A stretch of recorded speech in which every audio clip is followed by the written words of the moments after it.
তারেক রহমান চায় বাংলাদেশের নতুন বাংলাদেশ গড়ার জন্য। সেই নতুন বাংলাদেশের স্বপ্ন নিয়ে আমরা বিএনপিকে বিজয় করতে চাই। সেই কথার সাথে আমাদের সোনাগাজীবাসী ঐক্যবদ্ধ। সোনাগাজীবাসী মুখিয়ে আছে, ভোটাররা মুখিয়ে আছে বিএনপিকে ভোট দিয়ে, ধানের শীষে ভোট দিয়ে ইনশাআল্লাহ বিপুল ভোটের ব্যবধানে জয়যুক্ত করবে।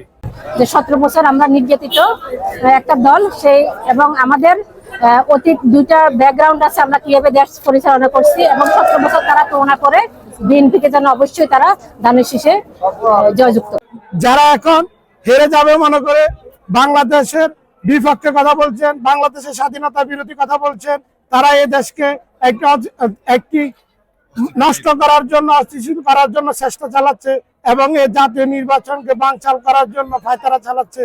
আমরা তাদেরকে বলতে চাই, আমরা 17টি বছর ভোট দিতে পারি নাই, আমরা জুলুম নির্যাতনের মধ্যে দিয়েছিলাম, হামলা মামলার মধ্যে দিয়েছিলাম।